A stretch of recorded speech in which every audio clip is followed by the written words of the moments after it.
নমস্কার বন্ধুরা, ডলি রন্ধনশালা সবাইকে স্বাগত। আজকে তোমাদের সাথে শেয়ার করব করলা আর মুগ ডাল দিয়ে সহজ একটা রান্নার রেসিপি। আর এই তীব্র গরমে আমাদের প্রত্যেকেরই কিন্তু খাওয়ার রুচিটাই চলে যায়। আর এই গরমের মধ্যে খুব বেশি কিন্তু আমাদের মাছ বা মাংস কোনোটাই খেতে ভালো লাগে না। তাই আমাদের সবারই কিন্তু মাঝে মাঝে মনে হয় একটু টক ডাল বা তেঁতুর ডাল হলে ভালো হতো। তাই আজকে তোমাদের সাথে আমি শেয়ার করব তেঁতুর ডালের রেসিপি। আমি এখানে একটা বড় সাইজের করলা বেশ পাতলা পাতলা করে কেটে নিয়েছি। ঠিক এরকম করে কিন্তু পাতলা করে কেটে নিতে হবে। আর করলার মধ্যে যে বড় দানাগুলো আছে সেগুলো কিন্তু আমি বাদ দিয়ে দেব, কারণ এই করলার বড় দানাগুলো খাওয়ার সময় মুখের মধ্যে পড়লে খুব বেশি কিন্তু খেতে ভালো লাগে না। তবে এই দানাগুলো কিন্তু অনেকেই খেতে পছন্দ করেন। কেউ যদি পছন্দ করো তাহলে দানাগুলো ফেলে রান্না করার দরকার নেই। করলার সাথেই আমি এখানে দেখো একটা মাঝারি সাইজের বাটির 1 বাটি মুগ ডাল নিয়েছি। আমি রান্নাটা মুগ ডাল দিয়ে করব, তোমরা চাইলে কিন্তু মুসুর ডাল দিয়েও রান্নাটা করতে পারো। এবার আমি করলার মধ্যে স্বাদ মতো লবণ দিয়ে দেব। করলার মধ্যে একটু লবণ দিয়ে মেখে রেখে দিলে তাহলে করলাটা অনেকটা নরম হয়ে যাবে আর ভাজাটাও তাড়াতাড়ি হয়ে যাবে। করলাটা আমি একটা সাইডে রেখে দেব। এবার আমি রান্নার দিকে চলে এসেছি। তাহলে চলো রান্নাটা আমি কিভাবে করেছি এবার সেটা দেখে নেওয়া যাক। প্রথমে আমি কড়াইটা হালকা একটু গরম করে নিয়ে আমি মুগ ডালটাকে ভেজে নেব। আর মুগ ডাল ভাজার সময় কিন্তু গ্যাসের ফ্লেম একেবারেই হাইতে দেওয়া যাবে না, তাহলে ডালটা পুড়ে যাবে আর ডালের সুন্দর মিষ্টি গন্ধ আর স্বাদটা কিন্তু নষ্ট হয়ে যাবে।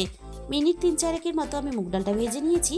মুগ ডাল থেকে সুন্দর মিষ্টি গন্ধ বেরোনোর সাথে সাথে আমি মুগ ডালটাকে একটা বাটির মধ্যে ঢেলে নিলাম। এবার আমি মুগ ডালটাকে ধুয়ে নেব। আর ভাজা মুগ ডাল তাই কিন্তু আমি অনেকবার জল পাল্টে ধোবো না, তাহলে ভাজা মুগ ডালের সুন্দর মিষ্টি গন্ধটা নষ্ট হয়ে যাবে। ডালটা আমি 2বার জল পাল্টে খুব ভালোভাবে ধুয়ে নেব। আর প্রেসার কুকারের মধ্যে আমি ডালটাকে সিদ্ধ করে নেব। তার জন্য আমি প্রেসার কুকারের মধ্যে আন্দাজ মতো জল দিয়ে দিলাম। এবার আমি ধুয়ে রাখা মুগ ডালটাকে দিয়ে দিলাম। আমি মুগ ডালটা প্রেসার কুকারের মধ্যে সিদ্ধ করে নেব। তোমরা চাইলে কিন্তু কড়াইয়ের মধ্যেও সিদ্ধ করে নিতে পারো। সমস্ত ধুয়ে রাখা ডালটা আমি প্রেসার কুকারের মধ্যে দিয়ে দিলাম। ডালের সাথে আমি 2টো কাঁচা পাকা লঙ্কা দিয়ে দিলাম। এবার আমি ডালের মধ্যে স্বাদ মতো লবণ দিয়ে দেব। লবণ দিয়ে আমি ডালটাকে খুব ভালোভাবে সিদ্ধ করে নেব। ডাল যেহেতু সবাই সিদ্ধ করতে জানো, তাই সিদ্ধ করাটা আমি আর দেখালাম না। এবার আমি কড়াইয়ের মধ্যে দিয়ে দিলাম প্রয়োজন মতো সর্ষের তেল। করলাটাকে আমি প্রথমে ভেজে নেব, তার জন্য আমি কড়াইয়ের তেলটাকে খুব ভালোভাবে গরম করে কড়াইয়ের একটু চারিদিকে লাগিয়ে দিলাম।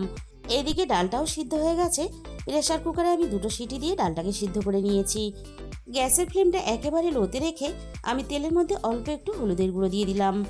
এবার আমি করলাটা ভাজার জন্য তেলের মধ্যে দিয়ে দেব। আমি রান্নাটা করলা দিয়ে করছি, তোমরা চাইলে কিন্তু রান্নাটা উচ্ছে দিয়েও করতে পারো।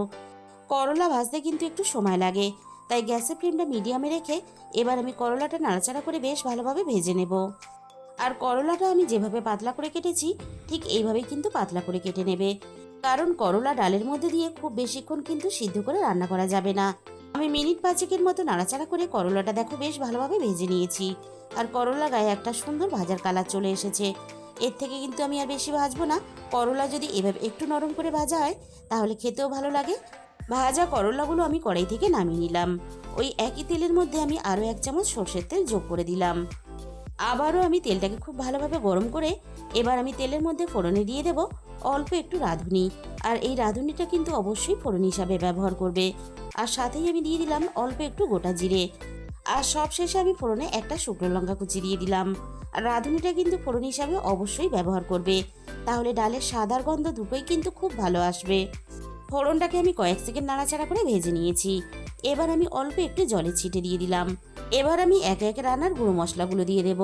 প্রথমে আমি দিয়ে দিলাম 1/2 চামচের একটু কম হলুদের গুঁড়ো। আর সাথেই আমি দিয়ে দিলাম 1/2 চামচের একটু কম ধনে গুঁড়ো। আর সাথেই আমি দিয়ে দেবো 1/2 চামচের একটু কম জিরে গুঁড়ো। আর যে কোনো ডালে কিন্তু খুব বেশি মশলা ব্যবহার করলে তাহলে ডালের স্বাদটা নষ্ট হয়ে যায়, তাই খুব বেশি কিন্তু আমি মশলা ডালের মধ্যে ব্যবহার করলাম না। অল্প অল্প করে আমি মশলা ব্যবহার করেছি। এবার আমি মশলাটাকে নাড়াচাড়া করে মিনিট খানেকের মতো কষিয়ে নিলাম। এবার আমি অল্প একটু আদা বাটা দিয়ে দিলাম। আমি এখানে আদাটা গ্রেট করে ব্যবহার করেছি, তোমরা চাইলে কিন্তু বেটেও ব্যবহার করতে পারো। আদাটা আমি কয়েক সেকেন্ড নাড়াচাড়া করে কষিয়ে নিয়েছি, আদার কাঁচা গন্ধটা চলে যাওয়া পর্যন্ত। এবার আমি সিদ্ধ করা ডালটাকে দিয়ে দিলাম। আর এই সময় কিন্তু গ্যাসের ফ্লেমটা একেবারে লোতে রাখতে হবে, তা না হলে মশলাটা পুড়ে যেতে পারে। এবার আমি ডালটা মশলার সাথে মিনিট খানেকের মতো একটু নাড়াচাড়া করে নিলাম। এবার আমি ডালের মধ্যে প্রয়োজন মতো জল দিয়ে দেব। আমি প্রেসার কুকারের মধ্যে আগে থেকেই জল গরম হতে বসিয়ে দিয়েছিলাম। আমি ডালের মধ্যে উষ্ণ গরম জল ব্যবহার করলাম, ডালের মধ্যে কিন্তু উষ্ণ গরম জলটাই ব্যবহার করার চেষ্টা করবে, তাহলে ডালের স্বাদটা বজায় থাকবে। আমি সব কিছু একসাথে নাড়াচাড়া করে বেশ ভালোভাবে মিশিয়ে দিলাম। এবার আমি ডালটাকে একটু ফুটে ওঠার জন্য অপেক্ষা করব। ডালটা দেখো বেশ ভালোভাবে ফুটতে শুরু করেছে। এবার আমি ডালের মধ্যে স্বাদ মতো চিনি দিয়ে দিলাম। আর চিনিটা কিন্তু অবশ্যই ব্যবহার করবে, তাহলে রান্নার স্বাদের ব্যালেন্সটা ঠিক থাকবে। চিনিটা আমি দিয়ে নাড়াচাড়া করে খুব ভালোভাবে মিশিয়ে দিলাম। এবার আমি ডালটাকে ভালোভাবে রান্না হতে দেব। ডালটা আমি মিনিট 5-6 মতো ভালোভাবে রান্না করে নিয়েছি। এবার আমি ভেজে রাখা করলাগুলো ডালের মধ্যে দিয়ে দেব। ডালটা আমি আরও একটু ফুটিয়ে রান্না করে নেব। ডালের মধ্যে আমি আর লবণ ব্যবহার করলাম না। ডাল সিদ্ধ করার সময় যেটুকু লবণ দিয়েছিলাম সেই লবণেই কিন্তু ডালটা আমার হয়ে গেছে। তবে তোমরা যখন রান্নাটা করবে লবণের প্রয়োজন হলে তাহলে অবশ্যই লবণ ব্যবহার করবে। ডালটাকে আমি মিনিট 3-4 মতো ফুটিয়ে রান্না করে নিয়েছি। এবার আমি গ্যাসের ফ্লেমটা পুরোপুরি বন্ধ করে দিলাম। সব শেষে আমি দিয়ে দেব 1 চামচ ঘি। আর সব শেষে অল্প একটু ঘি অবশ্যই ব্যবহার করার চেষ্টা করবে, তাহলে ডালের স্বাদ আর সুগন্ধ দুটোই খুব ভালো আসবে। রান্নাটা খুব সহজ আর সাধারণ হলেও রান্নার স্বাদ কিন্তু হবে মুখে লেগে থাকার মতো। তাহলে বন্ধুরা, আজকের এই রেসিপিটা ভালো লাগলে ভিডিওতে একটা লাইক করে দিও আর নিজেদের বন্ধুদের মধ্যে শেয়ার করে দিও। আর যে সমস্ত নতুন বন্ধুরা এখনো পর্যন্ত আমার চ্যানেলটা সাবস্ক্রাইব করনি, এরকম নতুন ঘরোয়া সহজ রেসিপি পেতে আমার চ্যানেলটা সাবস্ক্রাইব করে আমার পাশে থাকার অনুরোধ রইল। আজকে তাহলে এই পর্যন্ত।